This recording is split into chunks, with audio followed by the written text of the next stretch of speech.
So, good evening, everyone. Thank you so much for taking the time to be part of our family support group tonight. As you can see from the presentation, we'll be talking about stress management and coping strategies. This is especially relevant to affected family members dealing with a loved one in recovery, as we all know that addiction does not only impact the individual, but it impacts the whole family or the whole support structure of that person. Next slide, please. All right, so tonight we will be starting off with understanding stress and coping, moving on to, moving on to different types of coping, looking at adaptive and maladaptive coping, and then finally we'll look practically at what it means to utilize healthy coping strategies. Next slide, please. Thanks. So before we get into coping, let's first understand stress a little bit better. So not all stress is necessarily bad. Good stress is short term, and it inspires and motivates you. It focuses your energy and it enhances your performance. So an example of this would be if you have an upcoming test or presentation and you're feeling stressed about it, that stress can actually act as a short-term motivator, and it motivates you to prep really hard and focus all of your time and energy into doing really well on that presentation. Bad stress, however, this is the kind of stress that leaves you feeling worn out, it leaves you feeling jittery, and it's harmful to your health. Bad stress, or also known as distress, can lead to anxiety, it can lead to confusion, poor concentration, and also to decreased performance. So bad stress can be short-term or acute, or it can be long-term, which is chronic. So acute stress doesn't take a heavy toll on your body if you can find ways to relax quickly and to alleviate the stress. However, chronic stress, when you are repeatedly facing stresses, this can take a heavy toll on your body and it can actually cause negative health effects. I think it's safe to say that many of us who have joined this meeting here tonight have experienced some form of chronic stress when walking the path of recovery with our loved one. And we can see here that it does actually take a negative toll on us. Next slide, please. All right. So the processes by which people cope with stress has been studied for many years. And it's been argued that people deal with stress in three processes. So the first process is primary appraisal, and this is when we perceive a threat to ourselves. And it's followed by secondary appraisal, which is where we start thinking about possible or potential responses to this threat or this stressor. And that is then followed by coping, which is the actual execution of the response. Although this might seem like a simple and a straightforward process, these steps don't actually have to occur in this order. The result of one process may lead us to looking at the outcome of a previous process and reevaluating it. So, for example, if you are able to identify a coping response that's effective and it's readily available and you feel confident in it, you may reevaluate a stressor to be less threatening than before. Another example is if you are looking and you have a coping response that's less effective than you maybe thought it would be, you may need to relook at the level of the threat, or you may need to relook at what coping response you have chosen. Next slide. Okay. So let's look more specifically at coping now. So the definition of coping is that it is a process where individuals adopt cognitive and behavioral measures to manage, reduce, or tolerate situations that are challenging or that exceed their usual resources. So essentially, this is a fancy way of saying that when we're faced with a situation that's testing us or it's challenging us, we first think about how we're going to deal with it. We think about how we're going to go about navigating this problem. And then what we do is we try different behaviors to try and make the stress go away. Next slide, please. Okay, so there are two different approaches to coping. The first is problem-focused coping. So this is aimed at problem solving or doing something to alter the actual source of stress. Problem-focused coping involves handling stress by facing it head on. It's taking action to resolve the underlying cause. And people tend to utilize this approach when they feel like something constructive can be done about their situation, right? So the other type of coping is emotion-focused coping. And this aims to reduce or to manage the emotional distress that comes along with the situation. So, emotion focused coping involves regulating your feelings and the emotional response to the problem instead of actually addressing the problem itself. So, this coping tends to take place when people feel like their stressor is something that needs to be endured or rather than something that can be overcome. So, moving on to the next slide. We look at these different coping types, and practically we can see problem-focused coping involves things like prioritizing tasks, organizing a schedule, planning ahead, seeking out information about a certain topic. It's all very concrete things that we can do to overcome a situation, where emotion-focused coping, on the other hand, includes activities like deep breathing, progressive muscle relaxation, mindfulness, seeking out emotional support, right? So these are two very different approaches to handling a problem. And both of these are effective and they both are necessary and both have their place in coping. But it depends on the situation and the demands of that situation and our ability to assess the situation effectively and then choose which coping strategy would be most effective and most beneficial for us to overcome that stressor. Next slide, please. All right, so there was a scale developed that incorporates 13 conceptually different scales of coping. And I included this scale so that we can look more in depth at what different types of coping actually look like, right? So the first one is active coping, and this involves taking steps to try and remove the stressor or try and alleviate the effects of the stressor. This includes taking direct action, increasing your efforts, and trying to act out a coping attempt in a stepwise fashion, right? This is a very structured procedure that we go about. And this would look like taking additional action to try and get rid of the problem, concentrating efforts on actually doing something about it, doing what needs to be done one step at a time, and taking direct action to get around the problem. So the next one is planning, and planning precedes the active coping, right? So planning is thinking about how we're going to cope with the stressor. This involves coming up with different strategies, coming up and making an action plan, thinking about what steps to take and how best to handle the situation and the problem, right? So this differs from actually taking the steps. And like I said, that this comes before active coping, where you're thinking about what you're going to do, you're assessing everything, you're planning it in your head before you actually go about taking the steps to solve the problem. Then moving on to the suppression of competing activities. So this is essentially making sure that any other channels of information are suppressed so that all of your concentration and your full focus can be poured into the challenge at hand, right? So what does this look like? It looks like putting other activities aside in order to concentrate on the problem, focusing on the problem alone and letting other things slide a little bit if you need to.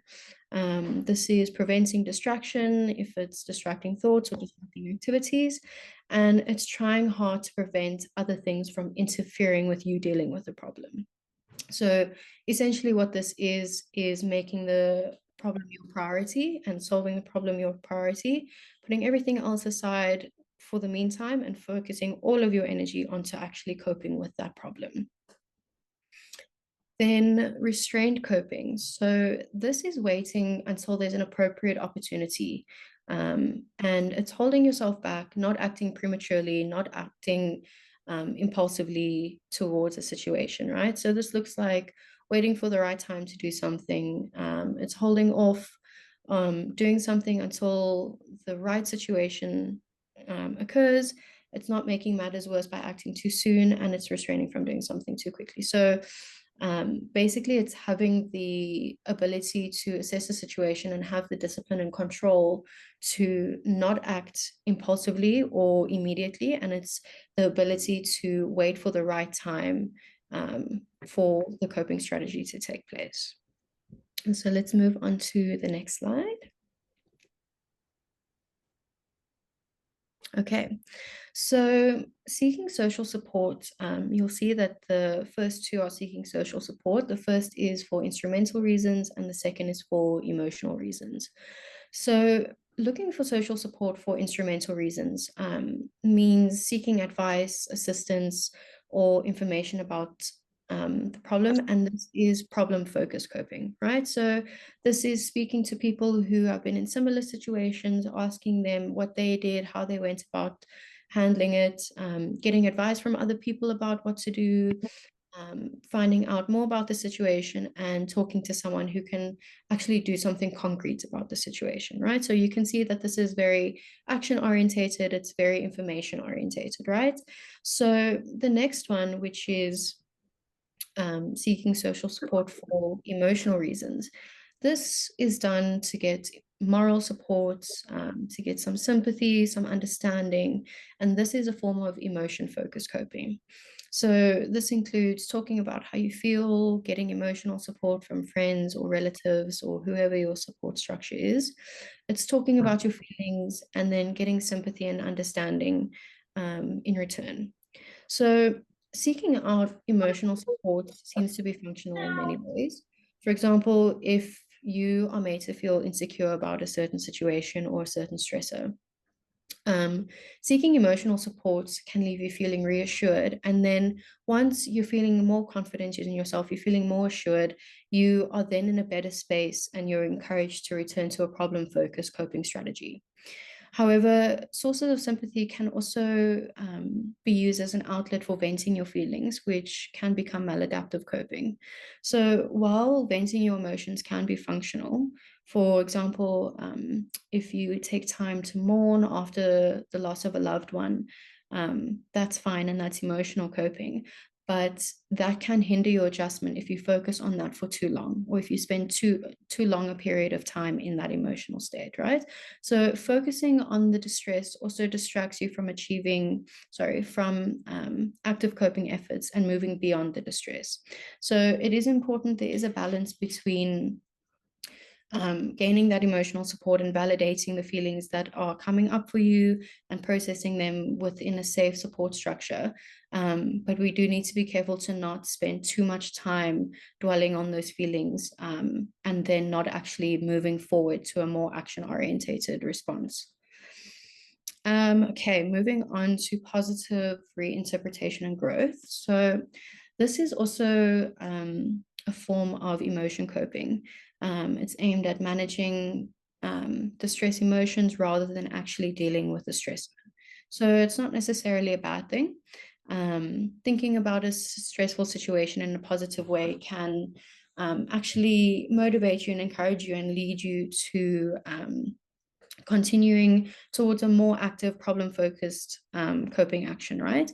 So this would look like finding the good in what's happening, trying to see things in a different, maybe more positive light. It's learning from the experience and trying to grow as a person because of the experience.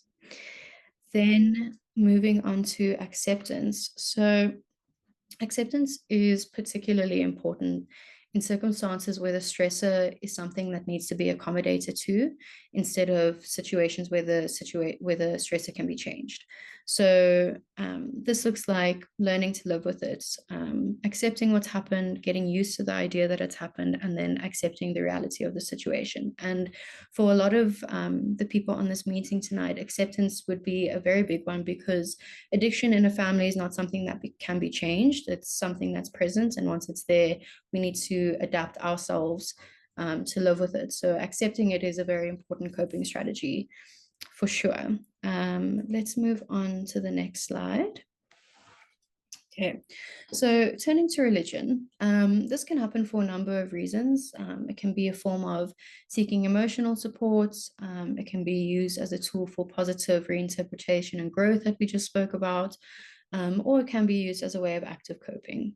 And this looks like seeking help from God, putting your trust in Him, finding comfort in your religion, and you may find yourself praying more often than usual, right?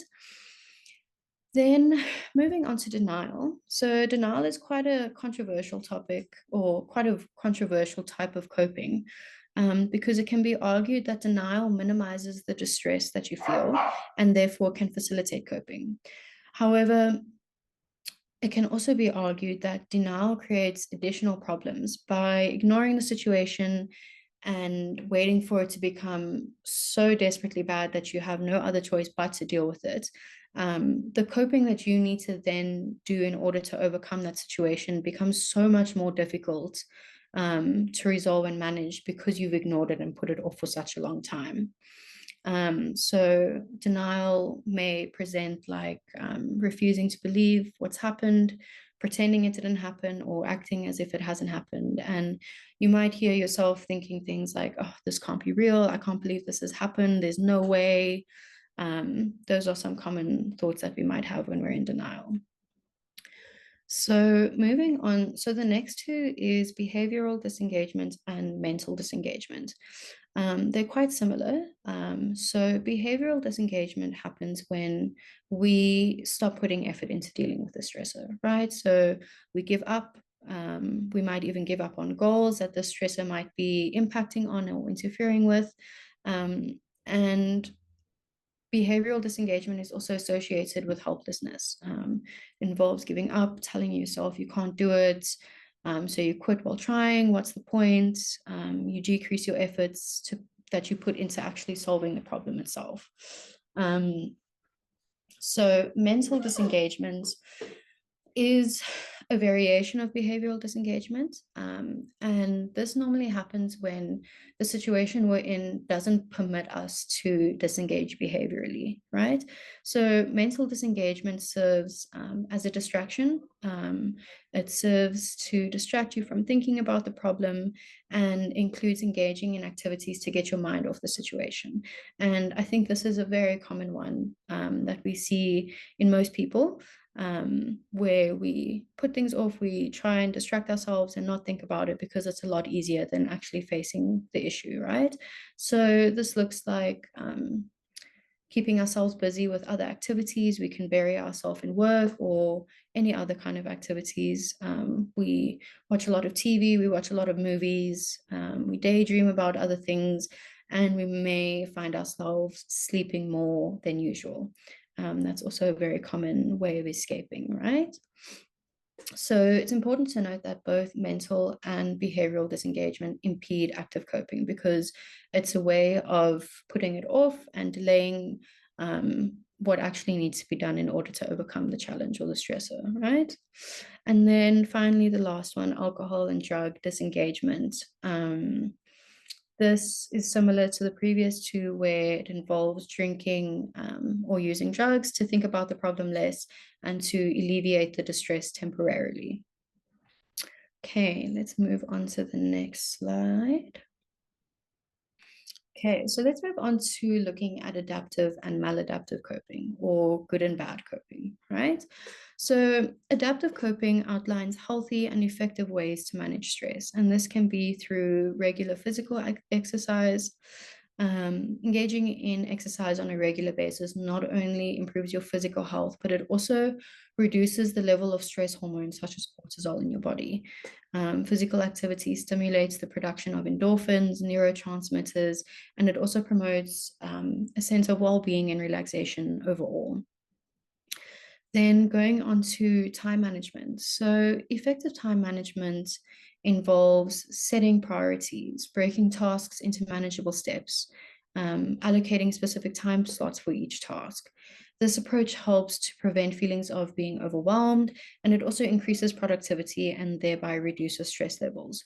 So this is very aligned with the active coping or the problem-focused coping, where it's constructive things that you can do, concrete physical tasks that you can do to go about overcoming your stressor. Moving on to social support. So, seeking social support from friends or family or colleagues or whatever your support system looks like, that is a form of providing us with emotional validation. We can get advice from them, we can receive encouragement during stressful times, and this having a strong support network. This has been shown to buffer the negative effects of stress, and it can actually enhance resilience as well. Then problem-solving skills. So developing effective problem-solving skills enables you to approach a stressor in a systematic and a constructive manner, right? So it involves identifying the problem, thinking about possible solutions, thinking about all of the variations of how you can go about solving the problem, evaluating all of those options, and then implementing the most viable option. So, effective problem solving reduces uncertainty, and it increases feelings of control over your circumstances. Again, this is a very systematic approach, and that is problem focused coping as well. So, um, moving on to mindfulness and relaxation techniques. So, practices such as mindfulness, meditation, deep breathing exercises, or progressive muscle relaxation help to calm the mind, and it reduces the physiological symptoms of stress. So, these techniques can promote relaxation and they can cultivate a state of present moment awareness, which can also enhance overall well being. Next slide. Okay, so moving on to maladaptive coping.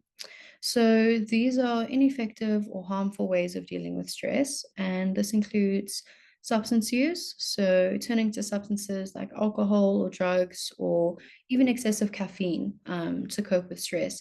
This provides a temporary relief, but it often leads to dependency, and then it can also worsen physical and mental health over time.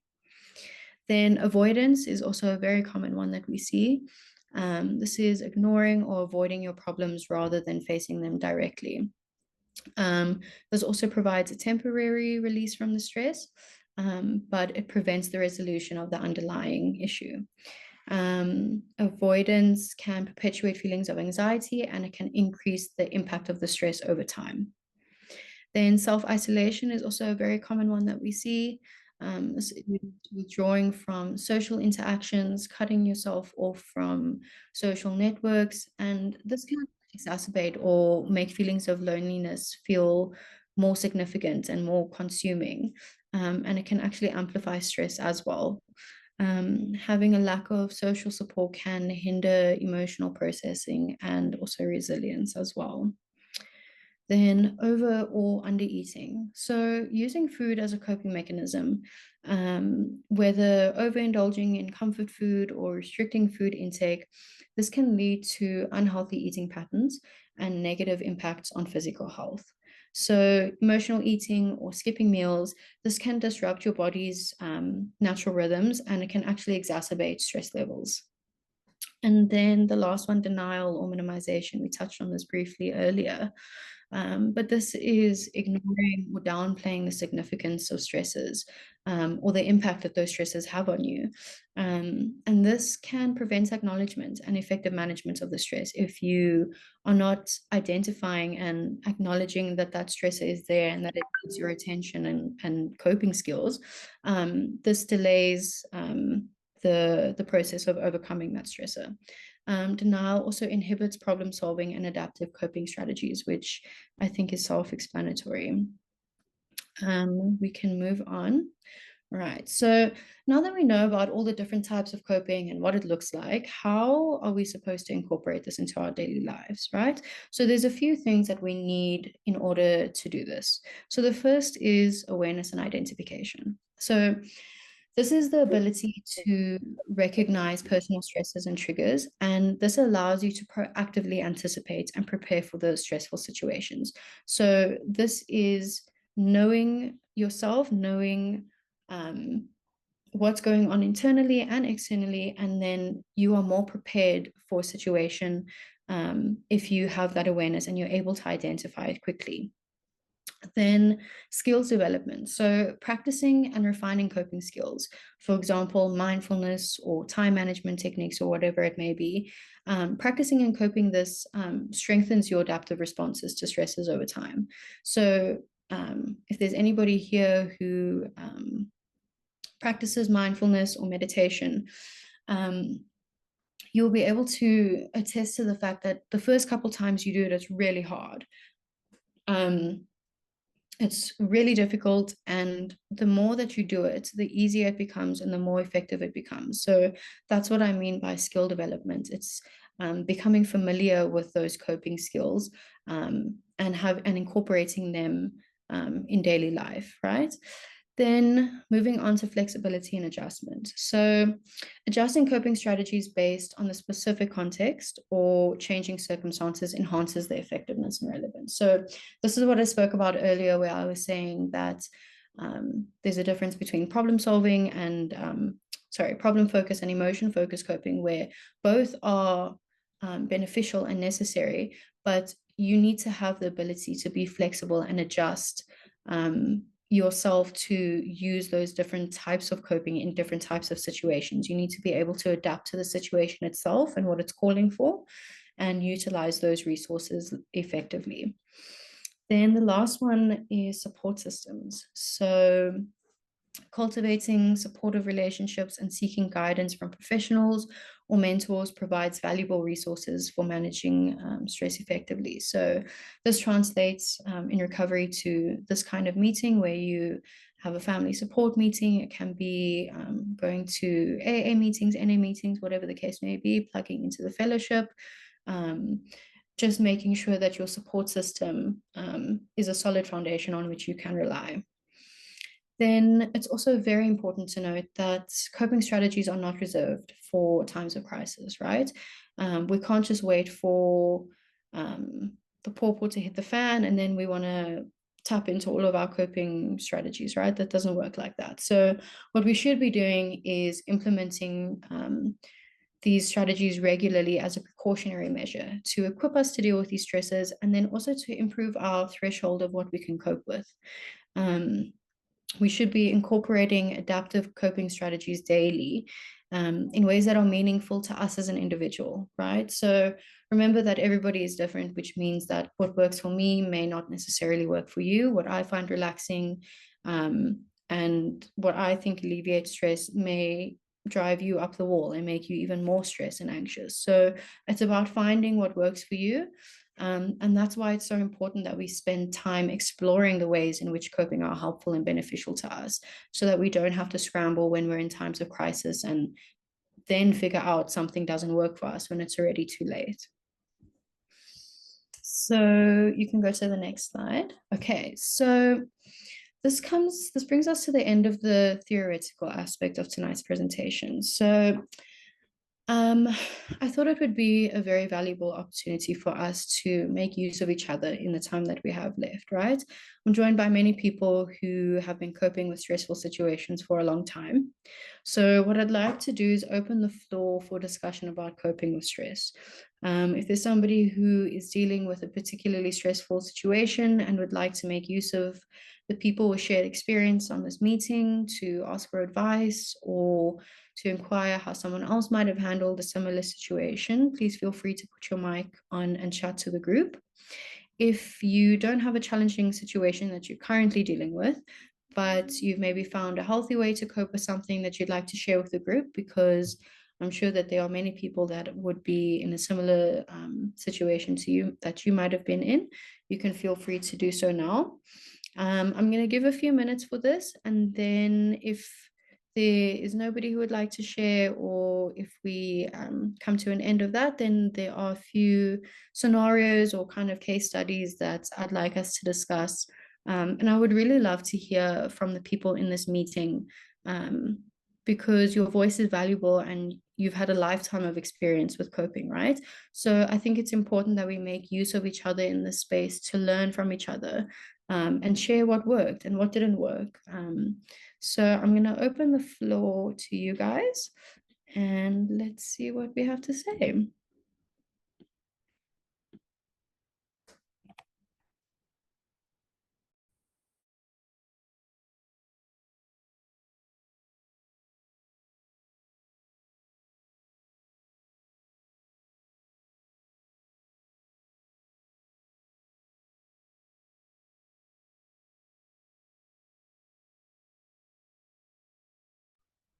Okay, so I think we are feeling a bit shy.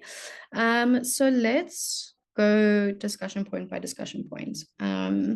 It's all fine and well for me to spew theoretical knowledge on coping skills and tell you what you should and shouldn't do, but I think in reality we all know that um, the practical application is different, and when it's your family that you're talking about, it becomes more real and it becomes more difficult to cope with these things. So let's talk about the financial stress of supporting your loved one, right? So this can be treatment costs, living costs, compensating for damages like a car written off or whatever it may be. How do you guys deal with the stress as a family? And I would like to hear your input on this, but I think when it comes to this and being in the middle of a situation like that, like spending a lot of money on your son that you would like to support, you want him to get well, you want him to succeed in life, um, just as you want him to set boundaries, I think it is important for you to set boundaries for yourself as well.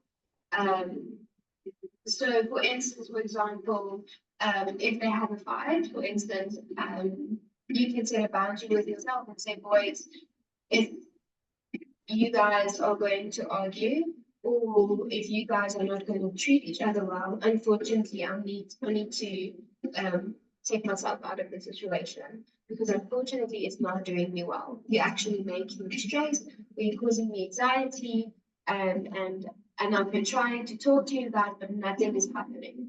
Um, because we as counselors, it's the same in rehab. You can say things to people a million times. It's their choice whether they're going to take that information and if they're going to leave the information.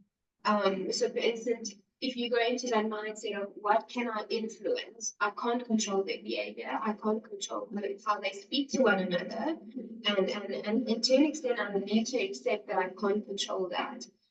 But how can I influence them without hurting myself in the process?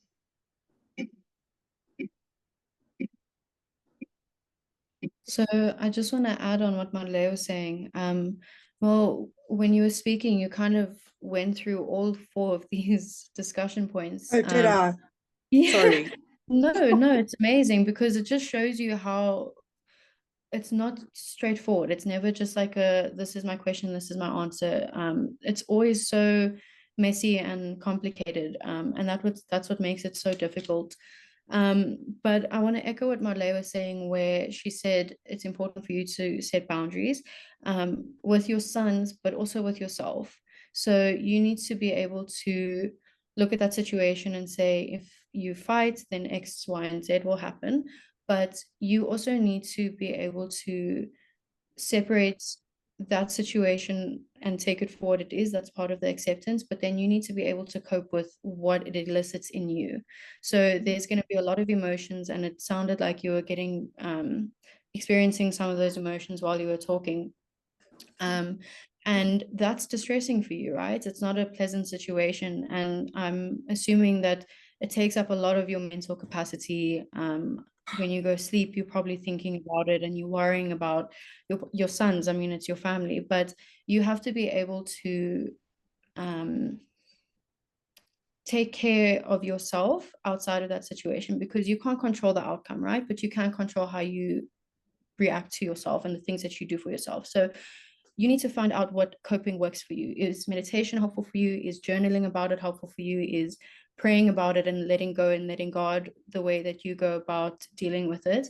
Because until you find a way to relieve that emotional distress you're feeling, that cycle is going to continue for yourself. I think from my side, listening to what you say, I think it's extremely difficult space to be in because it's the thing of he is an adult. He needs to take responsibility for his own recovery. And he needs to work his own program and make his own decisions. But at the other hand, you might have been through this process before, and you know how it goes, and you see the same behavioral patterns occurring.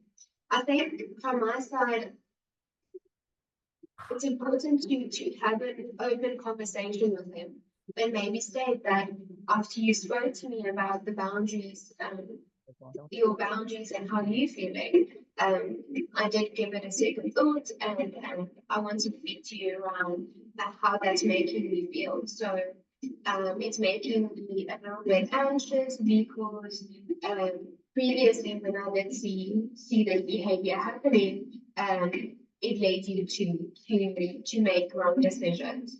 And I think the important thing for you guys to do is to then sit and have a conversation around, okay, mom, on a Monday and a Thursday, I would like you to support me by maybe giving me a call to hear how my week is going. Or another example would be, I always struggle to remember my counseling date with my counselor or psychologist. So is that something that you can remind me on? I think someone that's new into treatment and recovery or in recovery, remember they're also still finding their feet. What is working for them, what is not working, where they need to focus on more self-care and the 5 pillars, and where they have the tools to use and how they need to grow in this own process. So I think from my side is you just need to have an honest conversation with him so that you guys can get to like negotiate about this. Because at the other side he is an adult.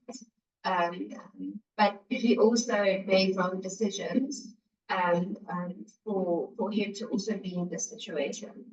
Emma, I'm not sure if you want to include something on that. Yeah, so what I would say is just communication is key.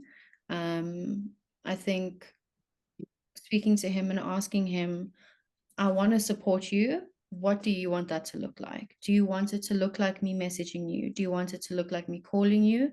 Do you want it to look like me giving you the space to figure things out on yourself and you reaching out to me? It's about communication. And like Marley said, like he is still new in recovery and he's also probably still figuring out what works for him and what doesn't. So yes, have a conversation with him and practically outline what does the support look like that he wants, and then reevaluate it in a week, in 2 weeks, in a month. See, is it still working? Do you want more support? Do you want less support? Reevaluate together what worked and what didn't. But yeah, I would agree with Madeleine that it's honestly just about talking to him and finding out where you can meet each other in the middle and support each other best. I just want to end off by reiterating what I said now. I think I was speaking to Mo when I said that it's important that we figure out what works for us. So I've gone through all of the theory and all of the academics behind coping and the different types of coping and all of that. But essentially, it's about figuring out what works for you. And practicing it, becoming comfortable with it, and familiar with it so that it's a default. Um, I often, when I ask patients, what are your coping strategies, whatever, they say, oh no, I don't have any. And I say, you have lots of coping strategies, they're just not very good ones or healthy ones, right? So increasing our awareness of the ways in which we are coping and identifying ways that we can improve our coping to have a more balanced and healthy lifestyle is very important. And like I said, the theory is one thing, but the nitty-gritty of real life situations where we are coping is a lot more complicated. So leaning on support systems and making use of groups like this is very important. And yeah, I want to encourage everybody to continue trying to figure out what works for them. And yeah, that's all from my side. Madeleine, is there anything else from you? No, thank you, Emma, so much for this presentation. I'm going to love through you as well. Just want to reiterate what you said on, I think the more you practice your coping skills, maybe journaling today or for a week and it's not working, okay, I need to try something new.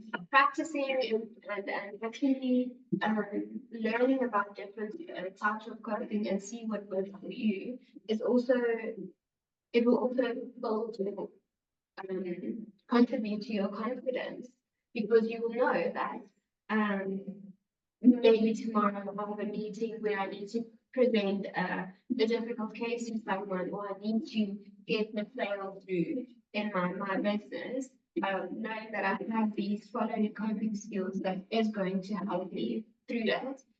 It also is a form of boosting your own self-confidence.